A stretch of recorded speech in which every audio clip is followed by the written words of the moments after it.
Olá, bem-vindas a mais um Deep Dive. Hoje, vamos abordar uma ideia que, nossa, atravessa séculos. Essa coisa de Ocidente versus Oriente, sabe?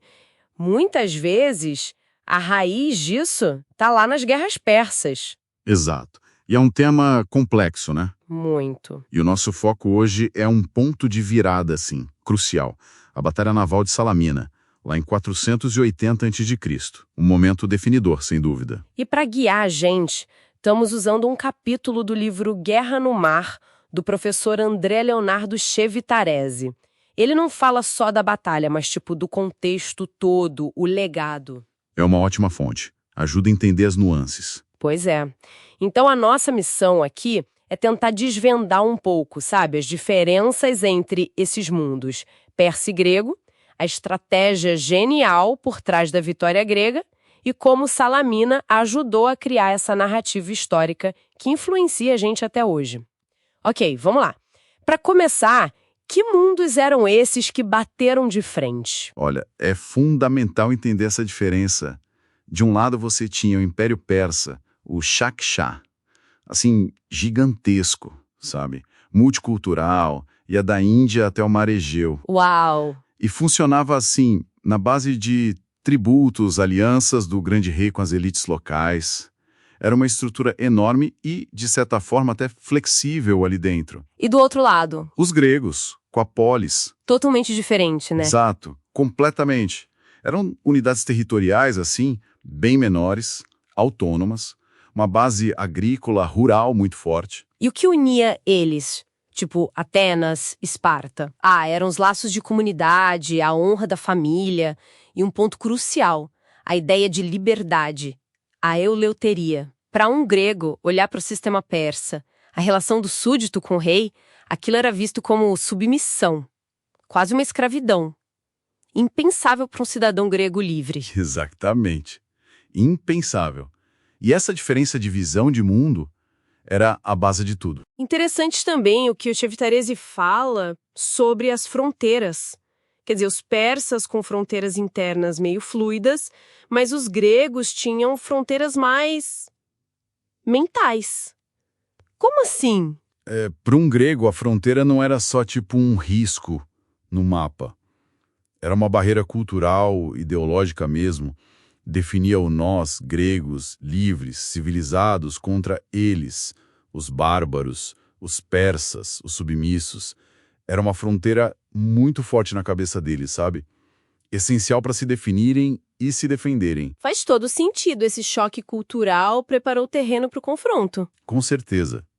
E isso vai se refletir diretamente na estratégia em Salamina. Imagino. Principalmente porque os gregos estavam em desvantagem numérica, né? E grande, precisamente.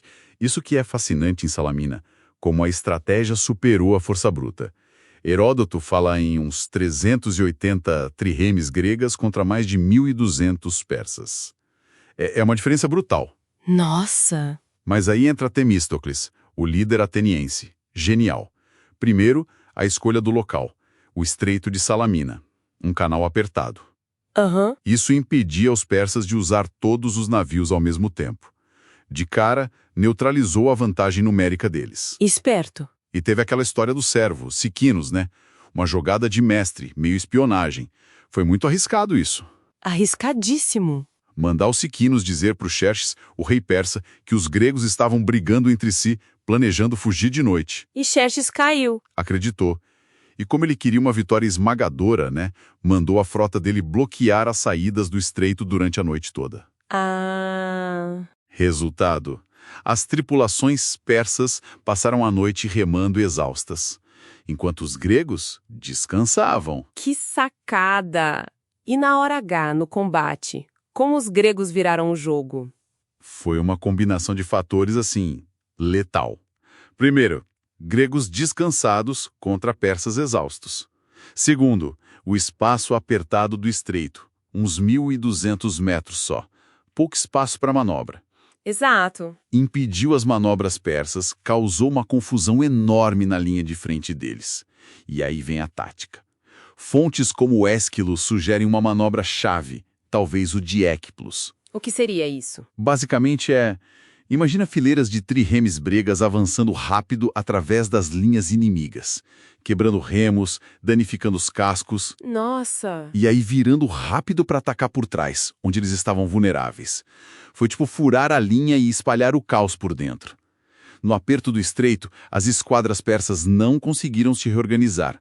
Foram cercadas. Que massacre! E o texto fala que muitos persas não sabiam nadar. Sim, Isso fez diferença. fez uma diferença brutal. Muitos marinheiros persas, aliados, quando o navio afundava ou era danificado, eles se afogavam. Os gregos, em geral, sabiam nadar. Caramba! E ainda teve o episódio na ilha de Psitália.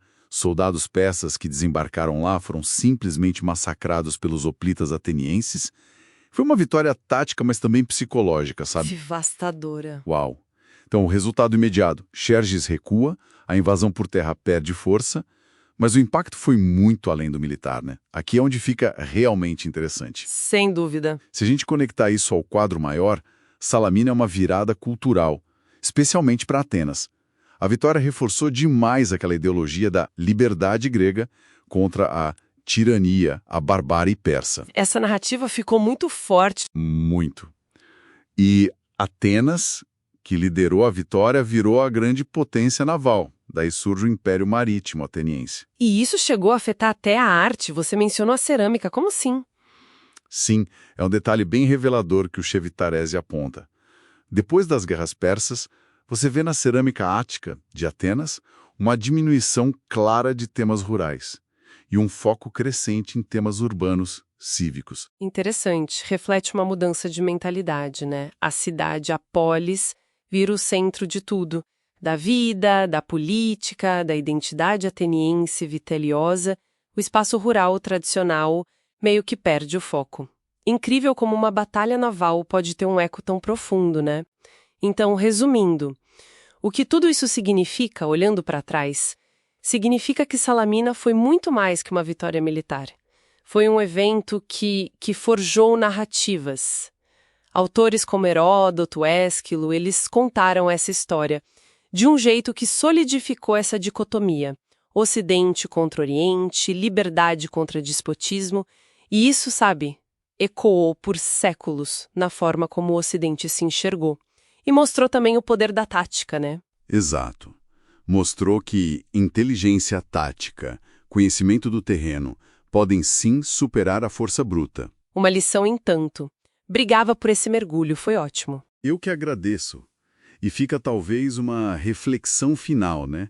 Essa narrativa de Salamina, construída nessa oposição tão forte entre liberdade e escravidão, moldou percepções por muito tempo. Pensando hoje, como será que a gente pode analisar os conflitos, as relações culturais atuais? Tentando evitar cair nessas simplificações, nesses binarismos fáceis, reconhecendo a complexidade de cada lado, assim como existia lá atrás, naquela época.